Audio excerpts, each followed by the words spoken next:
Hi, Cathie Hatrick-Anderson here. Welcome to my YouTube channel. What you're going to see here is me training horses off-farm, working with horses and their owners that I've never met before. So a lot of times I'm working with problem horses. They won't get on the trailer, they're aggressive, turn their butts to their owners, hard to catch, and a lot of times I have to come up here. And then I make it come down here and it's nice and pretty. The reason I have to start up here is because I don't want to get hurt, and many times horses have been lied to by their owners. They'll ask them to move and then don't insist. The horse might turn their rear end to them, and so I have to come off a little strong to begin with to keep myself safe. So I'm just pretty much speaking the horse's language, posturing. I might throw a kick at them, simulate a bite. Even if they're not aggressive, I just want them to know that I know how to communicate with them.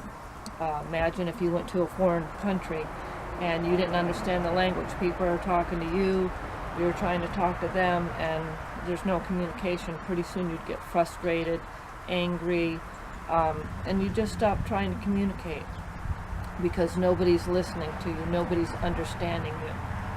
So imagine a good analogy that I like to give my clients is a bunny rabbit. If you've seen a bunny rabbit out in the field, and then all of a sudden that bunny rabbit took off and chased a predator, chased a coyote, you'd call somebody. You'd say, oh my God, that predator just ran after the coyote, and the coyote turned tail and ran away. So a lot of times you'll see horses moving people's feet, and that's not natural. In the horse-human relationship, a horse should never move a human's feet. We don't yield to them. So if you have an aggressive animal and you yield to them, that's telling him he's the boss. Even if your animal's not aggressive, he might be a sweetheart, but if you yield to his feet, then he can't trust you to keep him safe. Okay? So, habla español, ¿quieres algo para comer? ¿Quieres papas fritas, carnitas? ¿Quieres algo para tomar? Jugo de naranja, cerveza? It's too early for that. I don't speak Spanish, but I'm just trying to make a point. If I mutilated that language, I apologize. I learned a little bit in Southern California. But my point is, I wouldn't try to teach you in a foreign language. When I'm working with my clients, I'm speaking their language. I'm showing them, I'm demonstrating. A lot of times they still don't get it, and that's why I speak the horse's language at first. So some people get offended by that. The horses never do. When they throw a kick at another horse, hide's missing, hair's missing, and sometimes a lot worse. So I'm no match for them. They outweigh me at 1,000 pounds by at least 10 pounds. So that's why I do what I do to keep safe. I don't have days or weeks or months to bond with them. Sometimes people say, oh, you should take your time and bond with them. People are at their wits' end when they call me to travel out to their farm. So they need results. They need results right away, tangible results. And they need tools that they can put into practice and work with their animal, because many times it's, I can't keep them anymore, I'm going to get kicked out of my barn. Sometimes in extreme cases the horse is going to be put down if I don't fix it. So I'm not ashamed of what I'm doing. It's not, videos aren't edited like some other trainers will edit it and show the good parts, or this is what you do if your horse won't do this. I'm actually working with horses on the spot, and when you see them on my channel, you know, it's already happened. I sometimes don't know what's going to happen, okay? And so that's why I do what I do.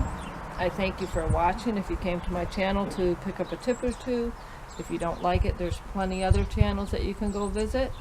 And if you're a viewer, a new one or old one, I appreciate your viewership, and come back often, and happy trails. Just want to show you his fat here. He's a little underweight when we first started working with him. Deathly afraid of the whip.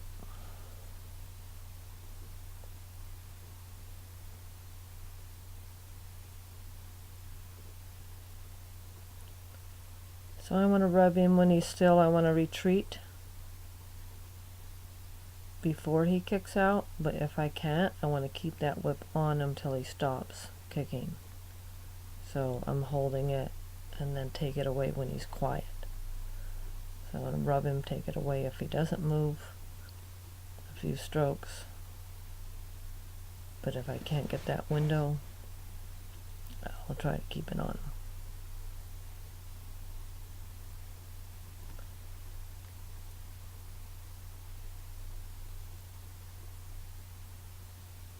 He's not happy about it, but he's doing good.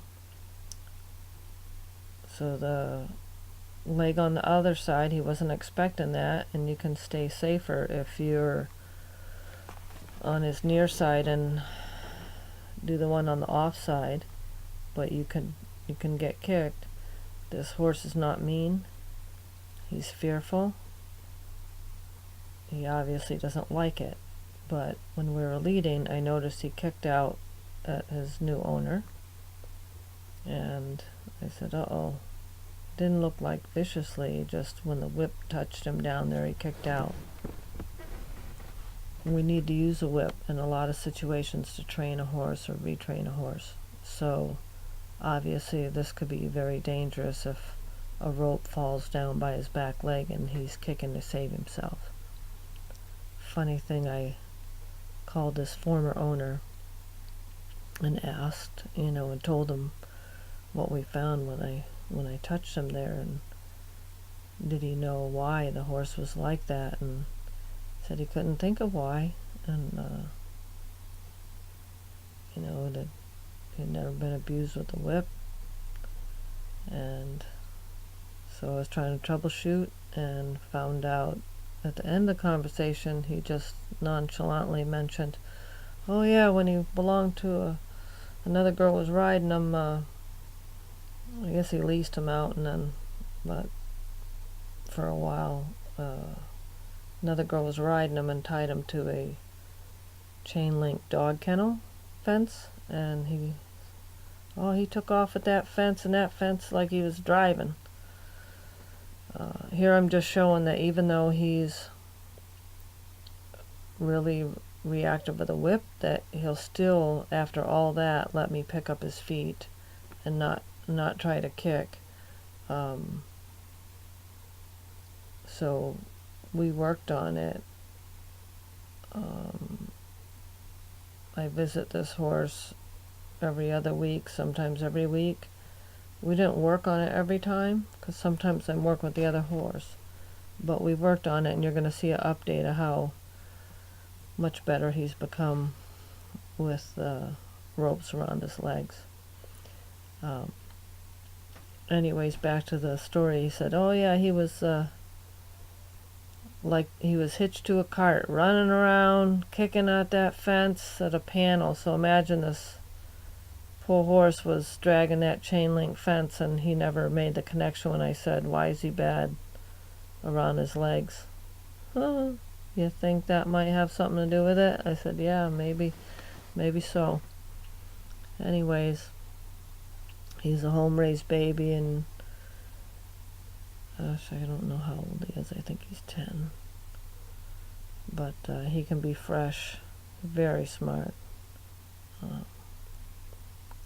But anyways, it's good to get your horse used to ropes, and you'll see in these videos going forward accident that could have been a tragedy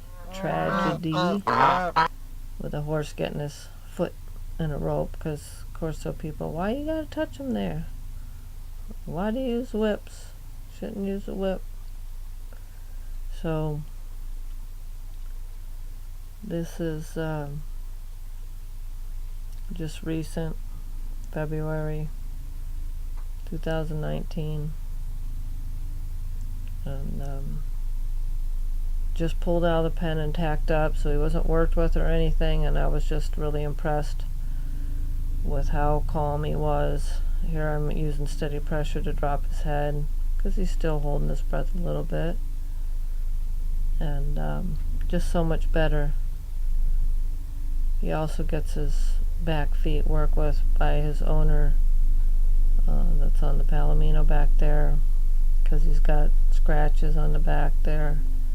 So he's become very good with his feet now and much better with these ropes. And you'll see me getting a horse used to it for the first time if you toward the end of this video. So you just want him to, you see my energies down low when I'm throwing that around his front legs and his backs. You know, I exhale, blow my air out. Of course, this could be very dangerous if you do this to a horse that's not used to it. You can get run over, struck at, kicked, stomped, all those things. So, word of caution. And if I'd tried to do that at first, he would have been all over the place if we had done this last year. But like I said, baby steps. Probably didn't work in maybe 5 different times on this over the course of a year, but just something that should be addressed, and especially we just started ponying him off her and vice versa, so if the rope gets around his bum, you know, that's something that can really startle him. So there's a lot of good reasons to get your horse good with ropes around their legs. Here's the video coming up. I left this horse alone. I had to tie that because the gate wouldn't shut because the plow pushed it. Tied it up high, and that horse got his leg caught in there from kicking, obviously, at my horse. Got way away at his foot and sliced that like that. Nice. And I got his foot out. Oh, it was pretty hairy. I always carry a knife on me. So you're going to see this is his first time, this young horse. Very first time with ropes on his legs. I give every horse that I'm going to ride this treatment. First ride, I like to do this. You know, what if one of your rein hits the ground and he thinks it's a snake? A lot of horses are afraid of hoses, anything around their feet, and they're going to strike at it, kick at it. You see this little colt here. He's a gelding now, but he was a colt then.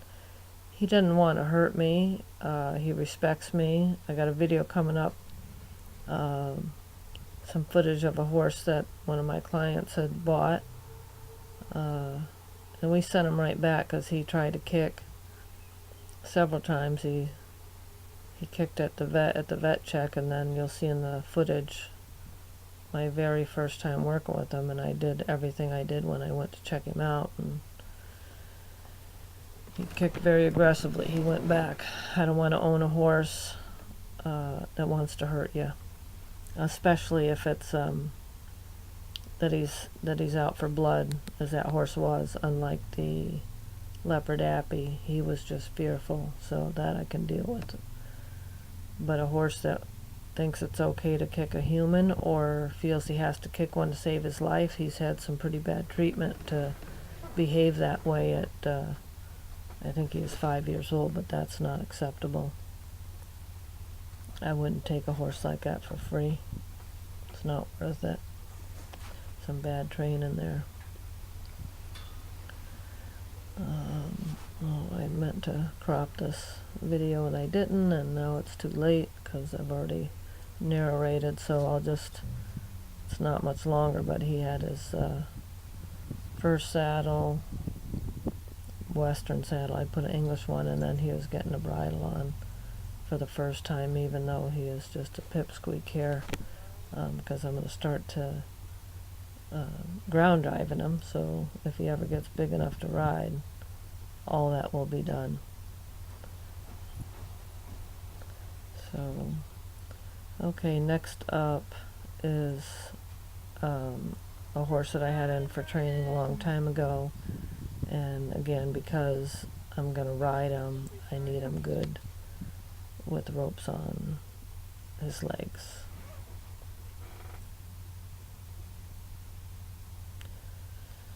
So I feel him out a little bit, just rub him. You know, you can get kicked trying that, so you got to be careful if you're going to try that at your own risk. Cue him to lift and then just hold that and pass the struggle if I'm able to. And then I have him walk with it, because it's one thing just rubbing that, and it's a whole nother when they start walking with it. And you want a horse to be able to deal with that type of thing, or if it catches them, not to kick it off to save their life, but to maybe wait for you to help them get out of the fix they're in. I need working by myself, so I need like 5 hands here to get everything going at once.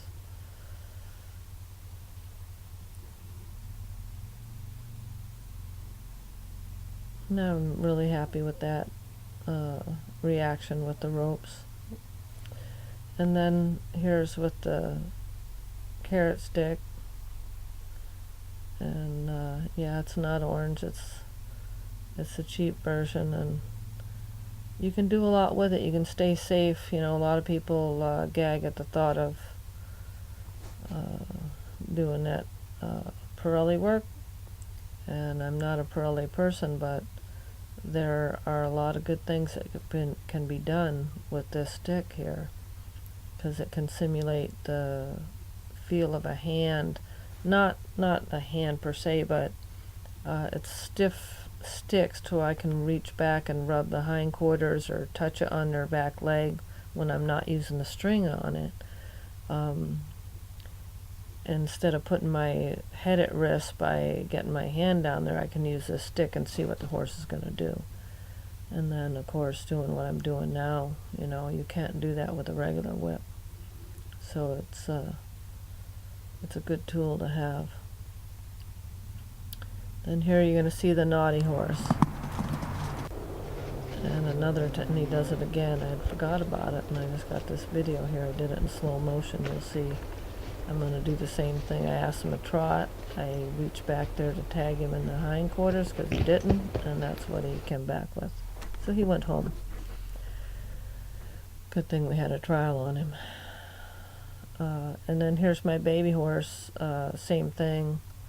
I'm using the whip in the same fashion. He's not trying to kick me because nobody abused him with it. Just teaching him to go in a trailer simulator. And then this horse here was a little stud colt that was aggressing people, and I'm using the whip in the same fashion, and he never kicked out at me. He was a biter and a rearer and a striker and jump on top of you kind of guy, but he never wanted to kick me when I tapped him in the hindquarters here. So I was just putting these other videos so you can see that it wasn't I do this with so many horses, and I don't expect to get kicked when I tap them in the butt, unless they're really bad. I gouged him in that shoulder because I asked him to move, and he didn't want to move. He wants to nip at me here and not yield and turn right, and that's how I get them to respect turn right and lateral move. You'll see he'll do here, over, and he avoided correction. So these horses I go out to, you know, I met him that day. I don't get a chance to meet him or know him, and so I have to be careful so I don't get bit. There he goes nicely. Well, thank you for watching. I hope you got some value out of this video. Wintertime I can make a lot more videos than I can in my busy season, even though I'm still working. It's just not as busy.